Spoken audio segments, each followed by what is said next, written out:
Minister wa Protocol wa Kyabazinga wa Busoga, ni Deputy Minister wa Sports Sota. Ntwala omukisa guno kulwekobano luno olw'abaana mawulire mu kitebe kyaife ky'obwa Kyabazinga wa Busoga. Nga nkaali kutandika ndakusaba amazalibwa ga baba wekitiibwa Bernard Mulengani ayimerere andule bamemba baine abali wano. Wekitiibwa neyanziza omukisa guno nga nkaali kwambula ndowooza kaneyanze baba olw'obuvunaanyizibwa mulyantaamu n'obwesige okutegeka amazalibwa ge aga 36. Ndakusaba banange benkola nabo ku kakiiko emerere kiba kirungi nno buli omu abantu okuwulira eddoboozi lino, buli omu yeyambire weewaawe katuviire ku luuyi luno omugonda.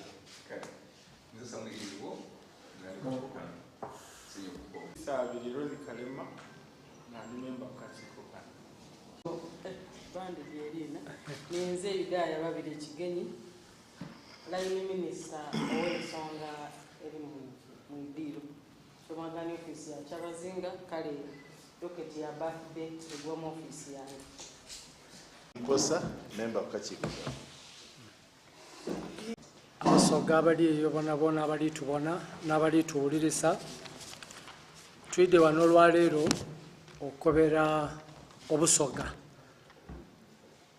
emikolo egy'okuddaguza amazaalibwa ga baba ag'omukuzi guno ogujja okutambula.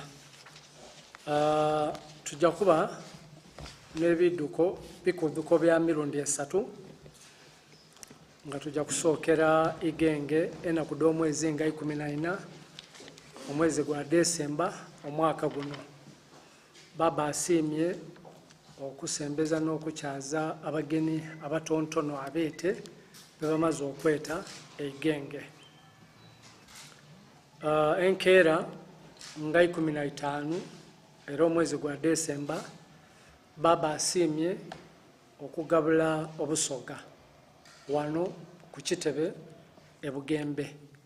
Emikolo gye gyatandika ku ssaawa ndala ku Sande ng'enaku d'omwezi 15 omwezi ogwa Desemba omwaka guno gw'2024. Omulamwa gw'omukuzi guno gwakukulankulanya obusoga nga tubita mu by'emizaano eby'obuwangwa. Nga bwe mwidde obulungi baba asitwire omutindo ogwa sports by'emizaano mu Busoga. Era ku Sande kweno okwongera ku 15 Desemba baba banamala okugabula Obusoga wano ebugembe ku Kitebe, twida kwikirira ebugembe bwetujja okuzaanira empiira gyaife gikomenkereza omukozi guno ogw'omusanvu finals nkanida Amasaza Cup. Era nkubiriza Abasoga bonna nti baba asiimye okuboneka eri Obusoga olunaku olwo nga twigalawo empaka eda Amasaza. Era mbasaba mwide mu bungi ebugembe gate ku ssaawa ndala lida kuba nga bamaze odiigula. Ebisingawo nda kusaba minisita w'ebyemizaano ayongera okutangaaza ku nsonga eda Amasaza Cup. N'ensonga edindi edigembagana ku birthday abazaalibwa ga baba ne chairman wano ne tiimu ye baida kuba babayiramu ebibuuzo byemunaaba mureezinze.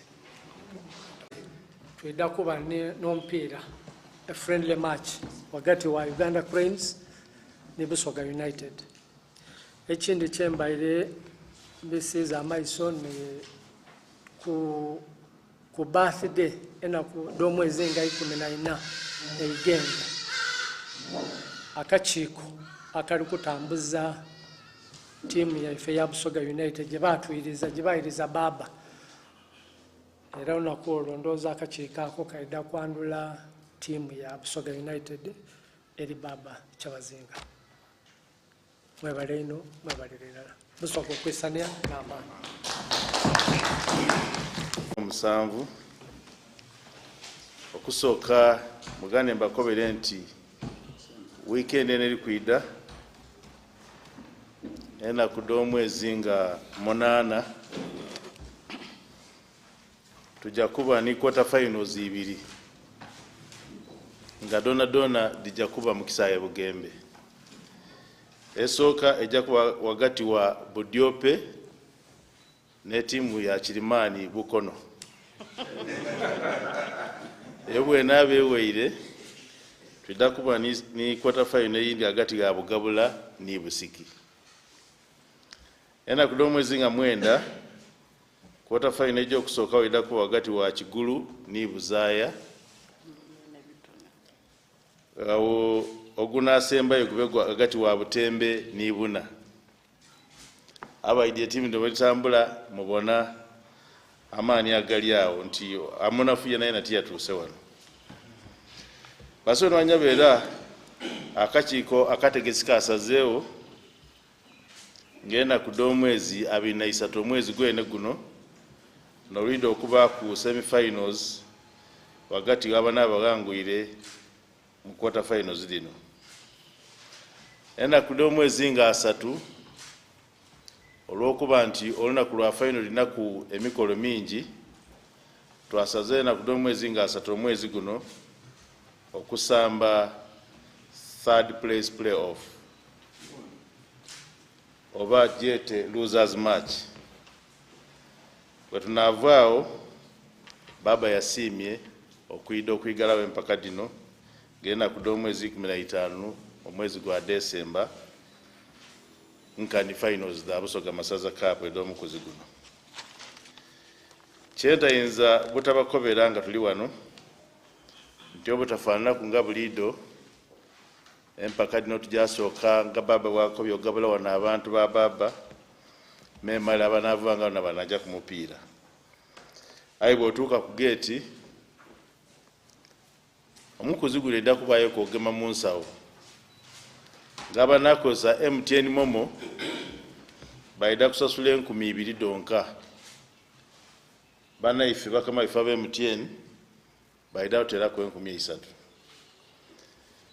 Menini ayeno kusasula kashi aida kusasula 5,000 buli mutwe.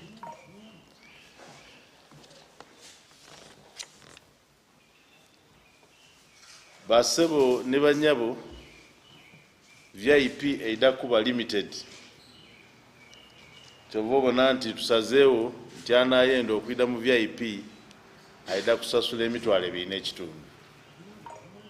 kubanga nga bamwidi olunaku olwo tuba n'abagenyi baife abakaadi bangi ate ab'ebitibwa ebyendawulo tyenda kwogera kunanya n'abawo n'ataabeewo aye mwide baba anaaba asiimye mwena anatukobera banga ni maama ali kwida batayida kwida aye kabutibuti nendaaba kuba nti mwide mubungi mwide muwagire etiimu daimwe nimwe abandi betutuwaireku kubanga bunaawuna enkyonga buko neekubye budyope mutaluba kwida abadyope nti kubanga batukubye mwide mubeewo muwagire abatwaireku basoni banyabo obono bakokwa Ministry of Sports. Toyanziza ompira gwa kurento gogereku. Oh yes. Munanga wasoga kandi alabirayirira. Olunaku lwa finals era n'ensonga lwaki omupiira guno gwa losers match tugutwere ku lunaku olwo tulikuja kuba ne tiimu y'eiwanga ng'esamba mu ne tiimu yaife eya Busoga United. Aba itiba chidi patron wa Busoga United nise bantu Kyabazinga wa Busoga. Automatically if you trainer ba subordinates tuba just automatically tuba tuli ku team yetu trainer na ddala ife abali mu sports department. Nolwekyo olunaku olwo era kino kyona kanchikira lifayinge ndi finals ida kutandika earlier because mwana mu identity Kyabazinga gabamu kabiri nze Minister wa Sport sobola kwogera memali Kyabazinga nakola tasobola kwogera menze ni ndogera n'olwekyo era ni tiimu eyeiwanga niwakubaire no finals da masaza aye bali ni bakama baife mu mupiira n'olwekyo tulida kwikiriza soko kusambe final memali Uganda Cranes esambe abantu baife mbakobere nti abasambi bona baliwo aba Uganda Cranes baida batabonanga kwaide babonere kwawo n'okwida okuwagira tiimu yaife ya Busoga kuba enako Uganda Cranes it will be a record set mwebalema bika omukolo okubona nti omukolo oguboneka bukalamu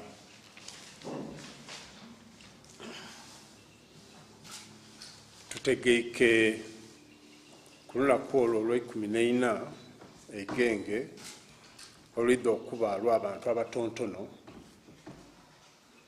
abeete baba beyasiimye okuwaya nabo ku lunaku olwo kyova ekikuduko ekyokugabula Obusoga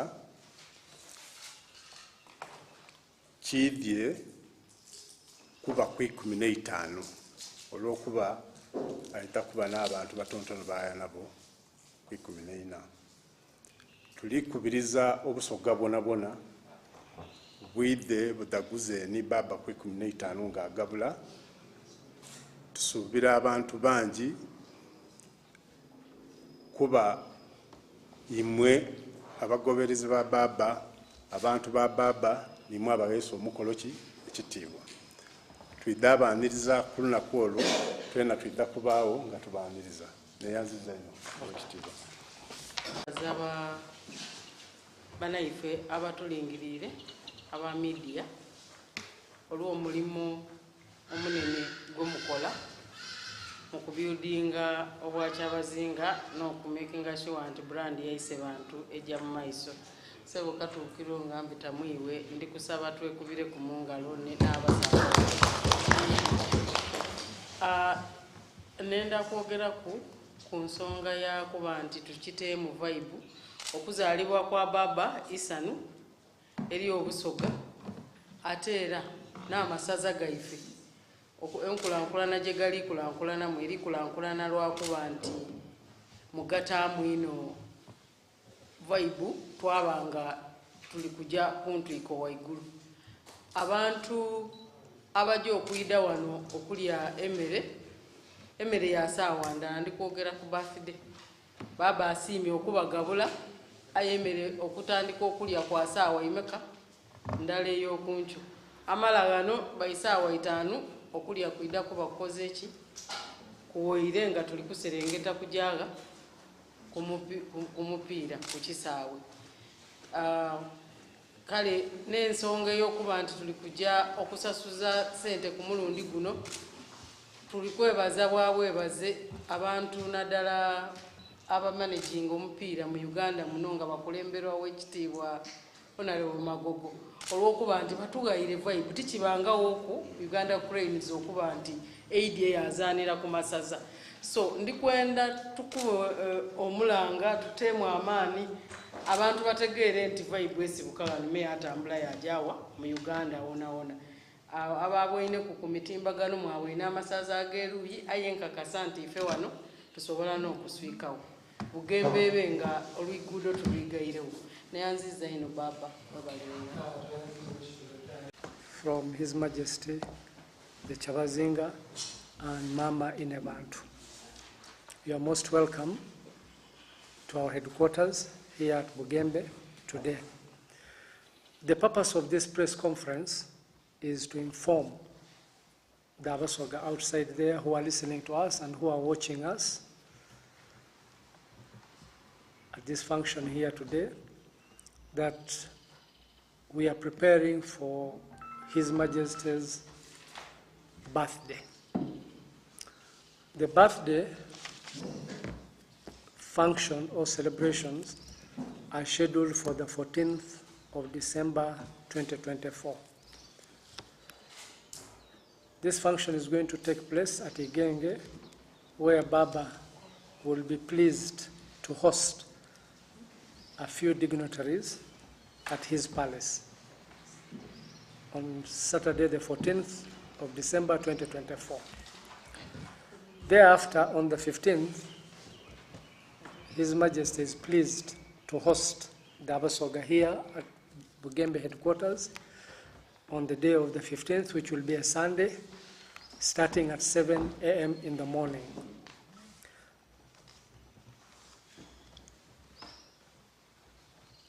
This will be before the finals of the Masaza Cup, which is going to take place on the 15th of December 2024.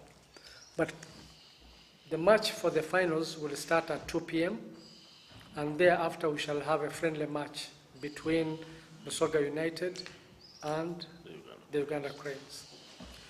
Also, on Baba's birthday celebrations, the management of Busoga United is going to unveil the Busoga team to His Majesty. And we are calling upon all the Busoga, friends of Busoga, and people living in Busoga and outside Busoga to come and support Busoga United, because it is officially now known that the patron for Busoga United is His Majesty, the Kyabazinga. So once the Kyabazinga is the patron, automatically all of us have to subscribe to that club, and we must support that club. The theme for this year's birthday is developing Busoga through sports and culture. As you all know very well, Baba has been a point person in promoting sports in the region. Masaza Cup has been so successful that it is one of the most watched and followed tournaments in the country today. And I must thank the minister and his state minister and all the technical organizing committee members of Busoga Masaza Cup and officials for the good job that you have done. I also want to thank our main sponsors, MTN Uganda. MTN Uganda has done a great job. MTN Uganda has been a pillar in the development of Busoga in many areas. And we must say thank you to MTN. I also want to take this opportunity to thank the media. The media has played a very big role in making sure that all our activities are supported. As the saying goes, media either makes you or breaks you. But I want to tell the Busoga outside there that we have enjoyed a very good relationship with the media, and we are very proud of you. Thank you for the great work that you have done. I give you 2-3 minutes to say something.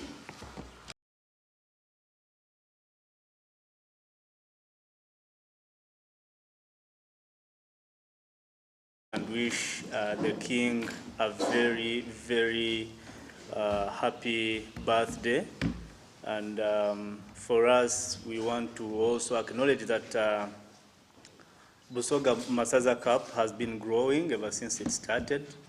It is growing stronger and stronger, and our prayer is that the working relationship keeps growing strong. For us, we are determined, and definitely it is our stance to always be with the Busoga community.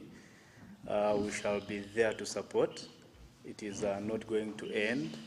We hope to have a very wonderful celebration on that day, and also a great finals on 15th. And we want to employ each and every one of you also to be part of the historical, to be part of the historical event. Please support us through Momo. We have given back. Support us, we grow, and we grow together, as we believe in MTN that together we are unstoppable. Thank you very much. My name is Dennis Harindmana, in charge of regional marketing. Thank you. Thank you, Dennis. You support MTN, you are supporting Baba. Busoga Akoba, Akuwa Gokolachi. So you must use more, because when you support MTN 20 tulingamu yatuweereza sente edukolombwa Kyabazinga. So the more you give, the more we shall get. Abamawulire ndikubasaba vibe. I want Masaza Cup finals, Baba's birthday. Masaza Cup final, Baba's birthday. That should be the language, that should be the story. And Uganda Cranes, because we have Uganda Cranes. It's rare to have Uganda Cranes to come and do a friendly with our team, Busoga United. So ndikwenda muve wano nga omusoga yene na wali vibe egemye. I don't want to talk what happened last weekend, because I know we are going to perform better. That one I know for sure. And at this time where we have brought the finals to Bugembe is because last year's finals was in Kakindu. And Kakindu was over flooding. We had nowhere people to keep our supporters to come and watch the game. So that's why we opted for Bugembe this time, because we know Bugembe has a bigger capacity than Kakindu. So bana basoga muweyo, muide, baba asimi okuboneka eri obusoga, muide, emere walala, tuwagire, amatimu gaifaga gy'osamba, empira gy'amasaza. Muide mbone Uganda Cranes nga yona eri kusamba. Mwebale ino, mwebale lelala. Thank you very much. Busoga okwesamya n'amaani.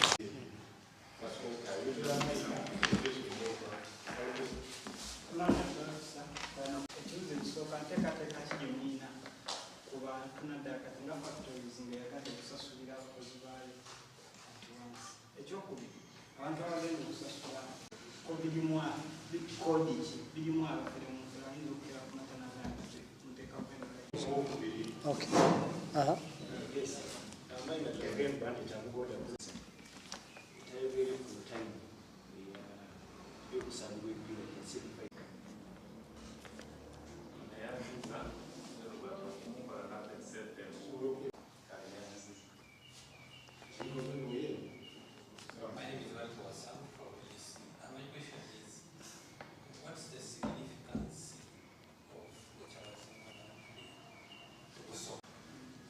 Thank you. We can start. We have a minute. Yes.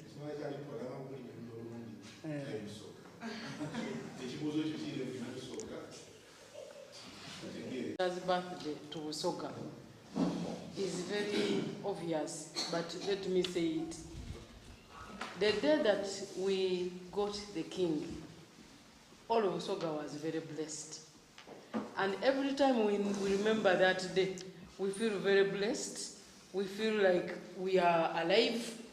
And this person who embodies our unity, our pride, our heritage, the one who is our father, was born. This is a very significant day in Busoga's life because the king was born. It is just like when people celebrate at Christmas and say Jesus was born on this day. This is our father. This is the leader of Busoga nation. So we are very, very happy every time we remember that day.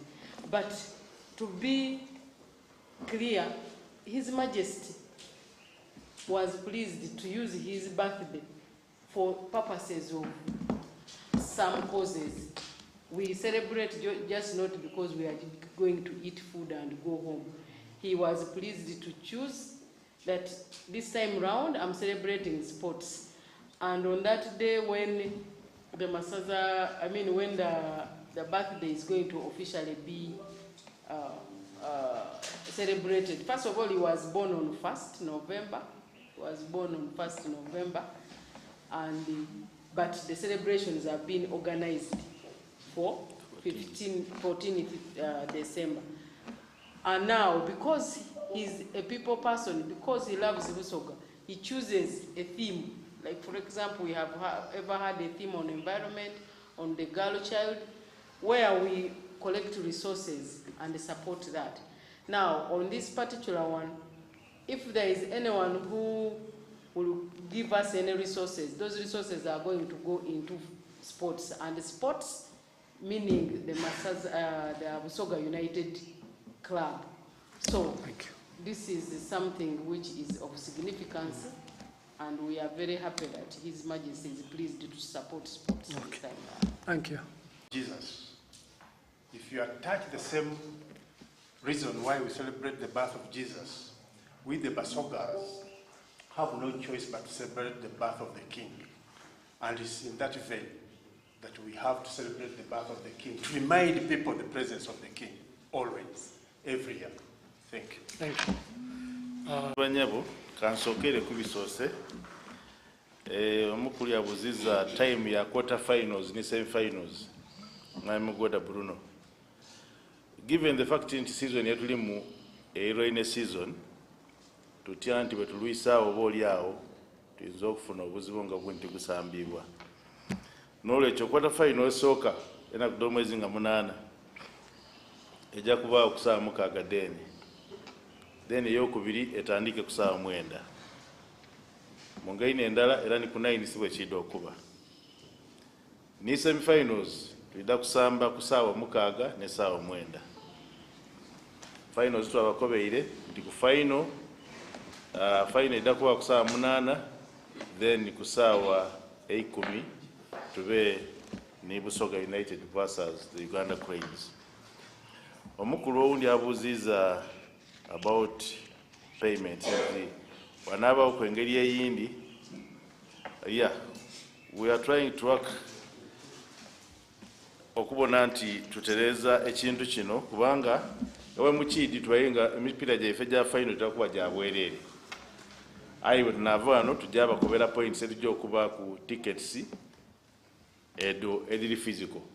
Ayenga ekisinga kuba kirungi twenda abasaba ndimukozese ino momo kubanga esente ejja kuba ntono ino 200 donka ng'osasulire ku momo. Era nga bwabuuziza kodi edda kuba nga ebategeezebwa anytime from now. Ekibuuzo kyasembizayo mukulu ono abuuziza nti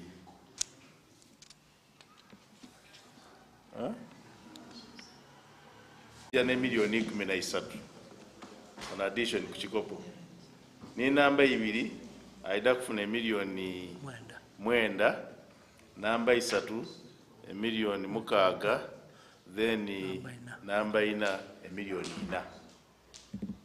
So mulimu n'akasente ate nga tikateni webalinese kutowa kodi wiki eneri kutandika etandise kodi eyo gye tujja okuba nti tutaako then tujja kuba ni points editunda tickets emu oba ng'oli kwenda kusasula mitwalo 2 kitundu oba 15,000. Aye ng'ewiki eno tuli kukikolako ab'emuteni n'abali kujja okutuhandulingira ekintu ekyo but the code ekaali kufuluma. Thank you.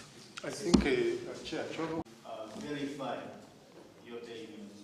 You're supposed to do the payment and then display your message to the team that will be there at the entrance, and they will be able to clear it.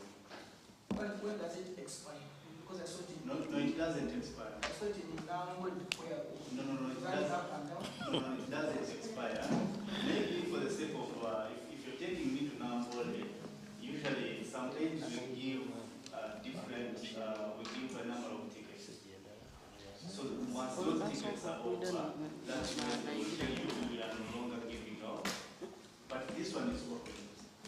Yes. I think it's Nizami Mposa. Bw'otaana tewakitiibwa oli kuba nti Kyabazinga made a mistake. Ndowooza ebya security tusobola bidiscussinga saawa eno.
tuwagira yetu nalobera nga ate baba tunate bwatulagire so nkuma Busoga tuyidde ngena ku mwezi 15 tubone Uganda Cranes ng'esamba ne Busoga United finals d'amasaze Bugembe.